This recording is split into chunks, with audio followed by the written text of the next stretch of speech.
Hey guys, it's Kevin again, and this is going to be another classic movie for you guys. This time, probably the oldest movie I review for you guys. It's the oldest movie by far.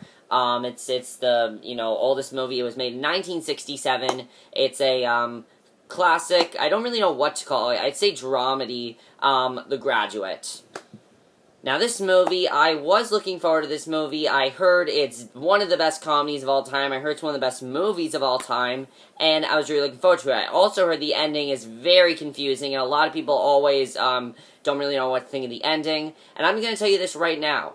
I was about to sit here and do a rant for you guys. I was going to do a rant for you guys. However, I just saw a video from a guy, Nostalgia Critic. I'm sure a lot of you know him. He's one of the top movie reviewers, one of the best, I think probably one of the best reviewers out there. He did a whole analysis of the ending of this movie, and it really helped me open this movie up a lot, understand the movie a lot more. So thank you to Nostalgia Critic, and if you guys want to see that video, and if you're planning to do a review, I advise you to watch that video before doing a review, because you guys are going to make yourself look like a fool if you don't really understand the ending as much. So, if you guys want to see the ending, I will post the link down below in the description for anyone who wants to see it. Alright, let's talk about The Graduate, though. So what's The Graduate about? It's actually kind of confusing, believe it or not. The Graduate at hand is about a kid who doesn't really have any direction. He just got out of college, played by Dustin Hoffman. There's this kid, Benjamin. He just got out of college. He has literally no direction in his life. He does not know what he wants to do, who he wants to be. He doesn't even have any friends except his parents' friends. So he really doesn't know what he wants to do. So basically, I'm not going to explain exactly what happens because that would be spoiler territory.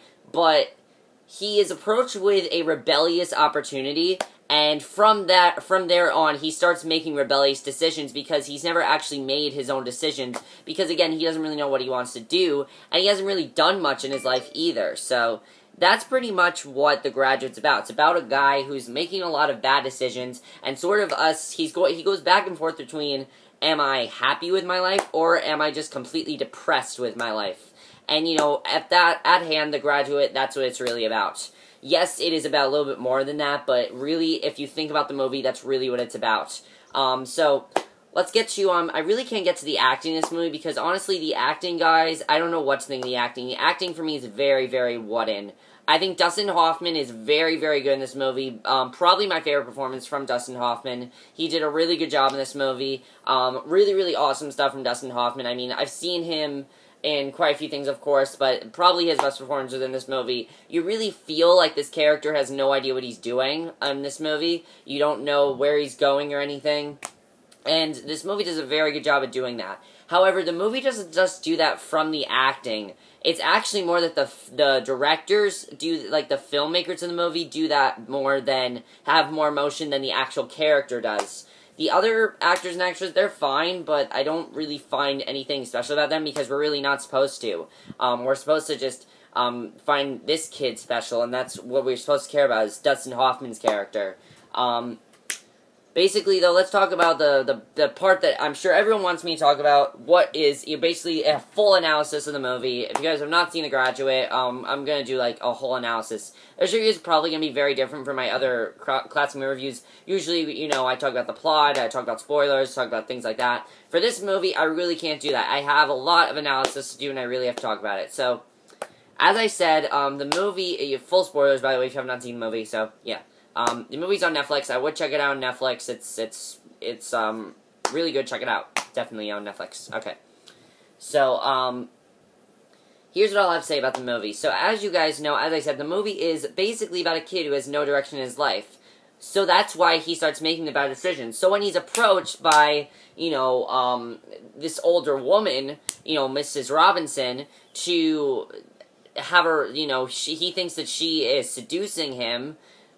He says that to himself because he actually wants that to happen, because he wants to do something rebellious. And, she's kind of like, do you want me to? And he doesn't know how to react and everything, but eventually he just gives in to her. And I think the reason he does is because as Nostalgia... And by the way, this is all taken from Nostalgia Critic, as I said. I'm not trying to steal from Nostalgia Critic. I'm just agreeing with what he said. Basically, he's doing this because he wants to make a rebellious choice, because he hasn't made many choices in his life. His life has literally no direction at all. So, this is his first time he's making a huge impact in his life, really, and I think that's really, really big of him to do. You know, it's a really big decision for him to make, so, of course, that's why he decides to do what he does. He decides to make that huge impact on him. He wants to make a big impact in his life, and this is, like, the only thing he's done that's been somewhat rebellious, really, so, yeah. And then when he meets Elaine, she's exactly like him, as you can see. You know, she doesn't have much direction in her life either. You know, she really is just this girl who we know nothing about, really. And I like that we don't know anything about the characters, because it really helps with the movie that they do that.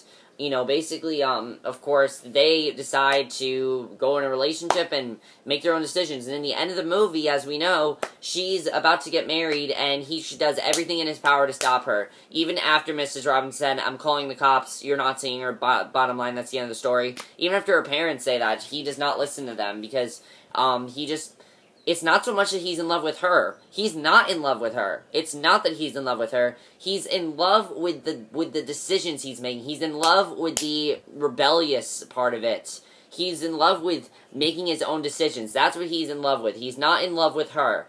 And that's why at the end of the movie, you know, when they actually run away together, they're not happy. Because neither of them love each other. What they love is the idea of... What they love is the idea of rebelliousness and defying against their parents' rules, because they want to do their own thing. That's what they're really in love with. And basically at the end of the movie, they realize, holy shit, we've made a huge mistake here. Because, you know, he smiles, but he's not smiling to her. He's smiling because he knows he went against his parents, and her parents. He went against everybody's, wishes. He went against all their wishes, and the fight that breaks out in this movie, basically that fight is actually metaphoric. That fight is trying to say that fight is basically his conscience. Even though because everyone is telling him, don't go through with this, it's not a good idea, it's not a good idea at all, don't go through with it. And in the end they do go through with it, and it's not a good decision for them in the end. That's basically what ends up happening to them. So yeah, and you guys think about it, this movie is really a modern day, 1960s that is, a 1960s version of Romeo and Juliet. I know that's very hard to understand, but the way it's like Romeo and Juliet is because, think about it, Romeo and Juliet, these two, you know, they're lovers, they love each other, but they really make all these bad decisions, and that's why they love each other so much, because they're in love with the bad decisions they're making. Same with this. Obviously, they don't kill themselves like Romeo and Juliet do, but they make sudden decisions and they don't think about them, just like in Romeo and Juliet. There's not a single decision in this movie that they stop to think about, because they have no direction. They have no direction, they've had no direction all their life, they haven't even had much power all their life, they haven't had much of anything in their life. It's more of people telling them what to do. Think about it. Benjamin lives with his parents, his best friends are his parents' friends, he doesn't go out to anything, he's just graduated college, Elaine has her mother, and that's really all he's done, you know, that he starts that affair with her mother, and then he's with her, and everything, and, again, you can clearly see that he does not love her. He doesn't love her, it's that he loves the rebellious side of it. That's what he loves. He loves to be rebellious, and he loves to go against his parents' wishes. And that's basically what he wants to do. He wants to go against their wishes.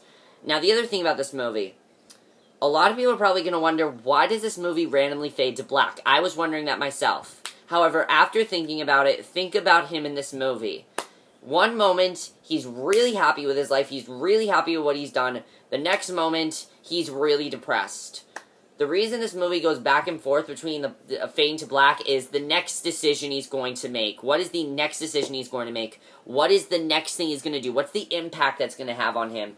That's what this movie's trying to show. This movie is really the bad decisions that he makes, and ultimately makes him realize, I have no direction whatsoever. And he doesn't really realize that till the end of the movie. He doesn't realize that. He doesn't realize, what am I doing, till the end of the movie. And it's really sad, actually. And what I love about the movie is that the movie does such a great job of doing this, you know. Sound of Silence, whenever he's sad, Sound of Silence comes on. In the beginning of the movie, it's played, because in the beginning, of course, he has no direction. He's at this party, and everyone's talking to him, and he has no direction. Middle of the movie, it's played because he's making bad decisions, but he's depressed, but he's also happy. At the end of this movie, it's played because he realizes he's not happy, and they both realize they're not happy. That's why Sound of Silence is played then.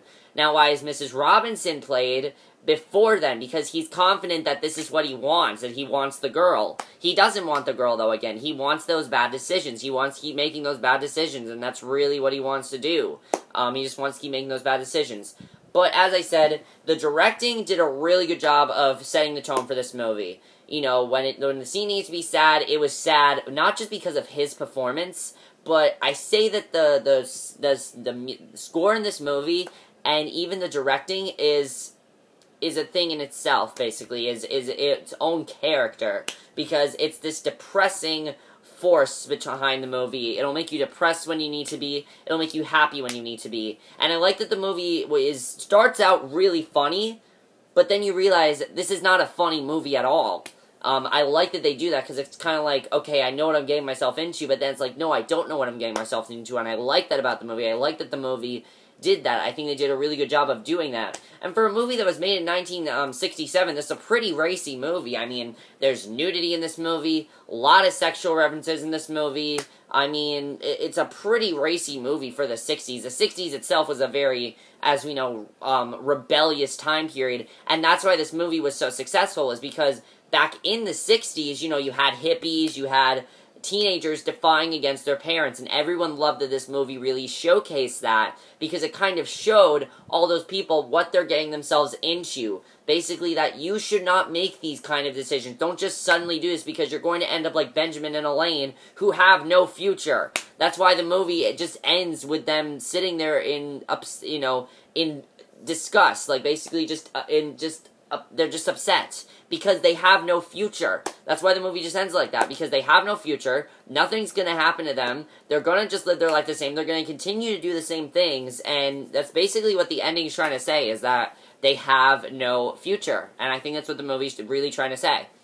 So yeah, I know that was a hard review to understand. Honestly, guys, this is probably the hardest review I've done, because the movie itself, the first half I really enjoyed, second half was kind of but the third half I thought it got better.